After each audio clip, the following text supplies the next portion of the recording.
fill in the blank. So this part we will do the fill in the blanks practice. Fill in the blanks এ কিন্তু আমাদের problem আছে, অনেকেরই ভুল করেছো। So B confirm, আমরা কিন্তু আর ভুল করতে পারবো না, আর ভুল করার সুযোগ নেই। হ্যাঁ, আর ভুল করবো না, কারণ কালকেই পরীক্ষা। This is the last time I am doing it. এরপরে আমি একটু আনসিন ম্যাচিং গুলো নিয়ে আলোচনা করবো। আনসিন ম্যাচিং এ অনেকেই ভুল করেছে। সো এখানে খুব খেয়াল করে দেখতে হবে যে আমার টাইম শিডিউলটা আমি ব্যবহার করব, সেক্ষেত্রে এম পিএম কখন ব্যবহার করব। এম এবং পিএম। এম হচ্ছে নাইট, রাত্রের 12টা থেকে শুরু হয়ে সকাল 11টা 59 মিনিট পর্যন্ত এ এম। এবং এটাকে স্মল লেটারে লিখতে হবে, এ ডট এম ডট।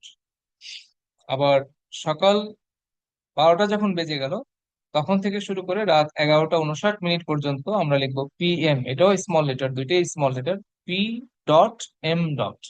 এগুলো আমি অনেকের মধ্যেই ভুল পেয়েছি, তারপরে আরেকবার দেখিয়ে দিলাম।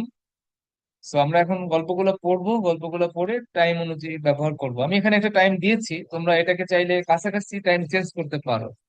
For example, my name is Abid, last week I went to zoo with my parents. গত সপ্তাহে আমি আমার বাবা মার সাথে চিড়িয়াখানায় গিয়েছি। We started from home at about, তাহলে আমি বাসা থেকে রওনা দিয়েছি কয়টায়? সকাল 9টায় দিতে পারি, 9টা 20-এ দিতে পারি, 9টা 30-এ দিতে পারি, 10টায় দিতে পারি। এখানে টাইমটা ভেরিয়েশন করতে পারবা। আমি ধরে নাও ফর এক্সাম্পল 9টা বাজে দিয়েছি, 9 AM দিয়েছি। ইট টুক আস 1 আওয়ার। এই যে এই 1 আওয়ার টাইমটা তোমরা যদি ক্যালকুলেশন করতে না পারো তাহলে সমস্যা। দেখা গেছে একজন 9টা বাজে ঠিকই লিখছে, বাট এখানে লিখছে রাখছে 10টা 9টা 30। এখন 1 ঘন্টা পরে কি 9টা 30 হবে? 1 ঘন্টা পরে হবে 10টা। আমি বলছে 1 ঘন্টা সেখানে পৌঁছাতে লেগেছে। 1 ঘন্টা পরে পৌঁছানোর পরে আমরা চিড়িয়াখানায় প্রবেশ করতে আরো 10-15 মিনিট সময় গিয়েছে। আচ্ছা, আমি ধরে নিলাম যে 10-15 মিনিট যায়নি, আমি ঠিক 10টায় গিয়েছি, 10টায় গিয়ে চিড়িয়াখানা। তাহলে এখানে আমি লিখবো কত? 10:00, 10:00 AM। কারণ 1 ঘন্টা আমাদের সময় লেগেছে রাস্তায়। তাহলে 1 ঘন্টায় রাস্তা যাওয়ার পরে আমরা সকাল 10টায় গিয়ে চিড়িয়াখানায় ঢুকলাম। এইখানে টাইমটা ভেরিয়েশন হতে পারে কিভাবে? তুমি এখানে যদি 8টায় শুরু করো, তাহলে 9টা এখানে দিবা। তুমি এখানে 8 AM দিলে এখানে দিবা 9 AM। এখানে 1 ঘন্টার গ্যাপটা যেন ঠিক থাকে, এটা হলো মূল কথা। এখানে তোমাকে 9টাই দিতে হবে ব্যাপারটা এরকম না, তুমি চাইলে 8টাও দিতে পারো, 8টা দিলে পরেরটা দিবা 9টা। আচ্ছা, এরপরে বলছে we stayed there for 3 hours. এই যে এই ক্যালকুলেশনটা অনেকে পড়ে না, জাস্ট মুখ বলতে দিয়ে রাখছে। এই যে 3 ঘন্টা যে আমরা সেখানে অপেক্ষা মানে কাটাইলাম, 3 ঘন্টা আমাকে টাইম গুনতে হবে। আমি 10টায় ঢুকেছি, 3 ঘন্টা গেলে কত হবে? 1টা বাজবে। তাহলে এখানে দেখলাম অনেকে 12টা দিয়ে দিয়েছে, 11টা। তা আমাকে এই টাইমটা ক্যালকুলেশন না করে ব্যবহার করা যাবে না, তো তোমাকে অবশ্যই টাইম ক্যালকুলেশন করতে হবে। তাহলে এখানে 10টায় আমি ঢুকেছি, 3 ঘন্টা কাটিয়েছি, তারপরে বাজলো হচ্ছে 1টা। তো ধরে নিলাম যে আমি আরো 15 মিনিট বের হয়েছে পরে, বের হয়ে 1টা 15-তে বের হয়েছে, বা 1টাতেই বের হইলাম, ধরে নিলাম 1:00-তে বের হইলাম, কোনো সমস্যা নেই। 1টাতেই বের হইলাম। 1টাতে বের হয়ে আমাদের সেখানে বাসায় ফিরে আসতে আবার 1 ঘন্টা লেগেছে। We reach home at about, যেহেতু যাওয়ার সময় 1 ঘন্টা লেগেছে, আসার সময় আমাদের 1 ঘন্টা লাগবে। তো 1টা বাজে বের হইলে বাসায় আসতে আসতে ধরে নিলাম 2টা 15 বেজেছে। আর বাসায় এসেই তো আমরা লাঞ্চ করি নাই। বাসায় এসে আমরা কিছুক্ষণ ফ্রেশ হয়েছি, হাত মুখ ধুয়েছি, গোসল করেছি, দেন লাঞ্চ করেছি। তাহলে এখানে আমি 30 minutes to 45 minutes time extra ধরে তারপরে আমরা লাঞ্চের টাইমটা দিব। এই কারণে লাস্টে দিয়েছি we at 2:45 PM we took hour lunch. এখন এই যে দুইটা প্যাচ, একটা হচ্ছে 1 ঘন্টা আমরা রাস্তায় কাটিয়েছি, 3 ঘন্টা চিড়িয়াখানায় কাটাইছি। এই 3 ঘন্টা এবং 1 ঘন্টার ক্যালকুলেশন না করতে পারলে তোমার টাইমটা ভুল হবে। আর একটা ভুল হলে মানে পরের গুলো ভুল হবে। এই জন্য একটু সিরিয়াস হয়ে, খুব সিরিয়াসলি চিন্তা ভাবনা করে এগুলো দিতে হবে। আচ্ছা, number 2, my name is Fardin, I usually go to school at. এইখানে তুমি তোমার স্কুলের টাইমটা যে কোনো একটা দিতে পারো। এখানে তুমি ডে শিফটের যারা ডে শিফটের টাইম দিতে পারো, মর্নিং শিফটের যারা তারা মর্নিং শিফটের টাইম দিতে পারো। আমরা অধিকাংশ স্টুডেন্ট মর্নিং শিফটের টাইম, মর্নিং শিফটের টাইমটা ধরলাম। যে আমি সাধারণত স্কুলে যাই সকাল 7টায়, 7 AM। First I attend the national anthem at 7:30। আমাদের জাতীয় সঙ্গীত হয়, ধরো আমাদের অ্যাসেম্বলি হয়, অ্যাসেম্বলিতে জাতীয় সঙ্গীত হয়, সেটা 7টা 30-এ হয়। তো আমরা 7টা 30 দিলাম। Then our first period starts at 7:45। তো ধরো 7টা 40-এ দিতে পারি, এখানে 7টা 40 45 দিতে হবে এমন কোনো কথা নেই, 7টা 40-ও দিতে পারি। তো 7টা 40 দিলাম। আমাদের ক্লাসগুলো ইউজুয়ালি 40 মিনিটস হয়ে থাকে, তাহলে আমরা এখানে 40 মিনিটস হিসাব করব। 7টা 40-এ যদি আমাদের ক্লাস শুরু হয়, তাহলে আমরা হিসাব করবো 7টা 40 থেকে 8টা 20, সেকেন্ড পিরিয়ড হবে 8টা 20। তাহলে আমি এখানে 8টা 20 দিতে পারি। এখন যদি কেউ মনে করে যে না 7:40-এ দিব না, আমি 7:45-এ দিব, তাহলে 7:45-এ দিলে 8:25 দিবে। এইভাবে করে টাইমটা ক্যালকুলেশন করতে হবে। কিন্তু পরের লাইনটা পড়ো। তাহলে our first period starts at কত? ফার্স্ট পিরিয়ড শুরু হয় 7:40-এ। My English teacher comes to his class at, এখন ইংলিশ টিচার তো নিশ্চয়ই 7:40-এ আসে না, সে তো ফার্স্ট পিরিয়ডে আসে না, সেকেন্ড পিরিয়ডে আসে। তো সেকেন্ড পিরিয়ডে আসে 8:20-এ। একটা ক্লাস শেষ হলে পরে আসলো সে 8:20।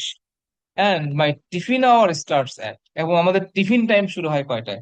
আমাদের টিফিন টাইম হয় 3 ঘন্টা পরে। তাহলে 3 ঘন্টা পরে মানে 9:50 থেকে শুরু হয়। তাহলে এই জন্য 9:50, 9:55, বা নাইন, এখানে 9:40 দিতে পারো তুমি, 9:50 দিতে হবে এমন কোনো কথা নাই, 9:40 দিতে পারি। আমাদের 9:40-এ শুরু হলে 9:40 দিব, 9:45-এ দিলে 45 দিব। এখানে টাইমটা ভেরিয়েশন করতে পারে 2, 4, 5 মিনিট, এটা সমস্যা নেই, 5 মিনিট বা 10 মিনিট এদিক ওদিক হতে পারে। বাট এই টাইমটা ক্যালকুলেশন করে ব্যবহার করবা। সবচেয়ে বেশি ভুল যেটা করেছে সেটা হচ্ছে এই যে ডে শিফটের, যেটা এটা নিয়ে ভুল বেশি হচ্ছে, এটা একটু বেশি খেয়াল করে দেখবো, আমি একটু দেখছি। Let me ask the another one. I am a student. I usually follow a daily routine to pass a day. Usually I get up at, একজন সাধারণ স্টুডেন্ট, সে সকালে ঘুম থেকে উঠে ধরে নাও 6টায়, 6 AM। কিন্তু এখানে আবার একটা খুব ঝামেলা লাগছে পরের লাইনে, সেটা হচ্ছে I sit down to read and read for 2 hours. এখানে তুমি 6টার জায়গায় 5টাও দিতে পারো, 4টাও দিতে পারো, 5:30 দিতে পারো, কিন্তু এই 2 ঘন্টা তোমার ক্যালকুলেশন করতে হবে। কারণ বলছে যে আমি ঘুম থেকে ওঠার পরে 2 ঘন্টা পড়ি। তো 2 ঘন্টা পড়ার পরে গিয়ে ব্রেকফাস্ট খাই, তাহলে 2 ঘন্টা পড়লে কমপক্ষে 6টা থেকে 8টা তো পড়বেই সে। তো 8:30 গিয়ে এসে ব্রেকফাস্ট করবে। এখন 8:30-এর জায়গায় তুমি 8:15 দিতে পারো।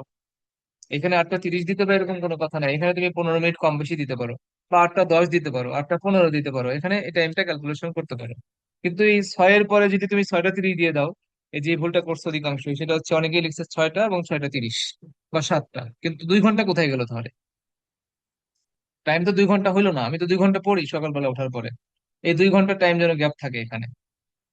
দেন I go to school at, এখন তোমাদের প্রশ্ন হচ্ছে স্যার আমরা তো সকালে স্কুলে যাই 7টায়, তাহলে আমরা 2 ঘন্টা পড়বো কখন? এখন প্রশ্ন হচ্ছে তোমাকে কি তোমার নিজের টাইম ব্যবহার করতে বলছে? তোমাকে কি বলছে তুমি শাইন স্কুলের স্টুডেন্ট, তুমি তোমার নিজের টাইম ব্যবহার করো? তুমি যে কোনো স্টুডেন্ট মনে করো, তুমি মনে করো অন্য একটা স্কুলের স্টুডেন্ট, তুমি সেইভাবে ব্যবহার করো। আর যদি বলতে চাও যে না স্যার আমি আমার শাইনের টাইম ব্যবহার করবো, তাহলে তুমি এখানে 6টা বাজে না উঠে 5টায় উঠো। 5টায় উঠলে তো 2 ঘন্টা পড়তে পারবা, 5টায় উঠে 7টা পর্যন্ত পড়বা। 7:15 গিয়ে নাস্তা করবা, তারপরে স্কুলে যাবা। কোনো সমস্যা নেই, তুমি তোমারটা ব্যবহার করতে পারো। তাহলে এইভাবেই টাইমটা ক্যালকুলেট করবা, 2 ঘন্টার টাইম এখানে গ্যাপ থাকবে, 2 ঘন্টা টাইমটাকে সেই অনুযায়ী ব্যবহার করবা। আমি কি বোঝাতে পারতেছি কিনা জানি না। I hope it will be clear. আর ভিডিও করা আছে, আমি গ্রুপে দিয়ে দিব, এটা প্রয়োজনে আরেকবার দেখে নিবা। I hope it will be very easy for you. তারপরে স্কুলে যাই হচ্ছে ধরো 8:15 নাস্তা খেলাম তো, তারপরে 9টা বাজে স্কুলে যেতে পারি, 9:30-এ যেতে পারি। যার স্কুল শুরু হয় 10টায়, সে মনে করেছে 9:30-এ যাবে। আমার ডে শিফটের স্টুডেন্ট চিন্তা করবে যে আমার স্কুল শুরু হয় 12:30টায়, আমি যাবো 11:30টায়। 11:30টায় দিবে, কোনো সমস্যা নেই, 11:30টায় দিবে। এখানে তার তার সুবিধা মতো সে সময় দিবে। I return from school at, এখন যে 9টায় স্কুলে যাবে সে স্কুল থেকে ফিরবে 2টায়। আর যে 10টায় বা 11:30টায় স্কুলে যাবে সে তো নিশ্চয়ই 2টা বাজে ফিরবে না, সে ফিরবে 4:30টায়। তো এইভাবে করে টাইম ক্যালকুলেশন করবা, টাইম ক্যালকুলেশন করে সেটা ব্যবহার করবা। তাহলে then I take my lunch at 3 PM, যেহেতু আমি স্কুলে যাই 8:15-তে, 8:15-তে বা 9:15, সরি 9:30-এ স্কুলে যাই। স্কুল থেকে ফিরে আসি 2:30-এ, তারপরে এসে লাঞ্চ করি 3টায়। এটা নিয়ে খুব বেশি প্রবলেম হচ্ছে না, বাট প্রবলেম হচ্ছে 4 নম্বরটা নিয়ে, ডে শিফটের টাইমিং নিয়ে। এই ডে শিফট শব্দটা অনেকে খেয়াল করে নেই, নিজের ইচ্ছা মতো মর্নিং শিফট দিয়ে দিচ্ছে। আমি এই শিফট এ করে আমার এ সেটের প্রশ্ন আমি এটা দিয়েছিলাম, এবং অনেকেই এটা ভুল করেছে, ডে শিফট শব্দটা খেয়ালই করেনি। এবং এই ভুলটা তোমরা করবা, এই কারণে তোমাদেরকে এটা এই ধরনের প্রশ্ন হতে পারে। তাহলে I read in day shift of my school, তাহলে ডে শিফটের স্কুল নিশ্চয়ই সকাল 7টা বাজে শুরু হবে না। এটা 12:30-এ হইতে পারে, 12টায় হইতে পারে। 12টা থেকে 12:30-এর মধ্যে শুরু হয়ে থাকে সাধারণত, ডে শিফটের ক্লাসগুলো শুরু হয় 12টায় অথবা 12:30-এ। তো আমি ধরে নিলাম আমাদের স্কুলের টাইমটা হচ্ছে 12:30, আমি সেই অনুযায়ী দিলাম 12:30। এখানে আরো একটি প্যাচ আছে, সেটা হচ্ছে তাহলে my first class begins at 12:30 and ends at, first class শুরু হয় 12:30-এ, শেষ হয় কয়টা? 1:10-এ। প্রথম ক্লাস। Second class end, second class কিন্তু শুরুর কথা বলে নাই, এন্ডস এর কথা বলেছে। সেকেন্ড ক্লাস শুরু হয়, তার মানে সেকেন্ড ক্লাস শুরু হয় কয়টায়? 12:30 থেকে 1:10-এ হচ্ছে সেকেন্ড ক্লাস, ফার্স্ট ক্লাস শেষ। তার মানে 1:10-এ আমার সেকেন্ড ক্লাস শুরু হলো, 1:50-এ গিয়ে সেকেন্ড ক্লাস শেষ হবে।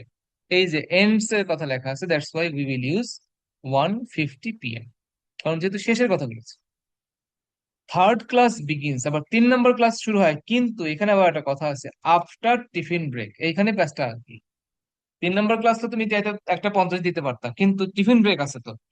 তো টিফিন ব্রেকের পরে গিয়ে 3 নম্বর পিরিয়ড, তা টিফিন ব্রেক তো কমপক্ষে 20 মিনিট বা 30 মিনিট যাবে। এই 20 মিনিট বা 30 মিনিট টাইমটা এখানে ক্যালকুলেট করে আমরা দিলাম 2:20। 30 মিনিট টাইম ধরলাম যে 1:50 টিফিন দিয়েছে, 2:20 থেকে থার্ড পিরিয়ড শুরু হয়েছে। আবার ফোর্থ ক্লাস শুরুর কথা বলে নাই, এন্ডস এর কথা বলেছে। ফোর্থ ক্লাস শেষ হয় 3:40-এ। কেন 3:40-এ? কারণ 2:20 থেকে শুরু হয়েছে আমার থার্ড পিরিয়ড, শেষ হয়েছে 3টায়। আবার ফোর্থ পিরিয়ড শুরু হয়েছে কয়টায়? 3টায়। তাহলে শেষ হবে কখন? 3:40-এ। প্রত্যেকটা ক্লাস আমরা 40 মিনিট করে ডিউরেশন ধরলাম। আচ্ছা, তারপরে the last one, my school name is Bangladesh air force triangle school middle. নাম দিয়ে দিয়েছি স্কুলের, তার মানে তুমি তোমার টাইম ব্যবহার করবা, এখানে কিন্তু অন্য স্কুলের টাইম ব্যবহার করতে পারবা না, যেহেতু নাম দিয়ে দিয়েছে এখানে। মাই স্কুল বিগিনস অ্যাট, আমরা স্কুল শুরু করি, স্কুলের কার্যক্রম শুরু হয় সকাল 7টা থেকে। Everyday I have to attend 5 periods, আমাকে প্রতিদিন 5টা করে পিরিয়ডে অংশগ্রহণ করতে হয়। My first period begins at, first period শুরু হয় 7:40। Second period starts at 8:20। I enjoy tiffin time, আমাদের টিফিন টাইম শুরু হয় 9:40, এবং আমাদের স্কুল ছুটি হয় 11:30টায়। মানে ক্লাস 5-এর জন্য স্কুল ছুটি হয় 11:30টায়। এই হচ্ছে আমাদের ফর্ম পূরণ, sorry time, fill in the blanks with time. I hope there will be no problem if you listen to me very carefully. তারপরেও যদি প্রবলেম থাকে, you have the option to watch it again. তৌফিক, কি সমস্যা বলো তো? আমরা এখন করব হচ্ছে কি স্যার, বলে। এটা তো ওই আগে সমস্যা ছিল, এখন সমস্যা নেই। আচ্ছা, এখন আর সমস্যা নাই। না, এখন ওকে, আরাফ। স্যার এখানে যে অনেকগুলোই আছে, যে সেভেন, যেটা আর কি শুধু একটা জোরে সেভেনের বলো, পরে যে ঘুমায় জিরো, ঘুমায় কথা বলো না, জোরে বলো, জোরে বলো।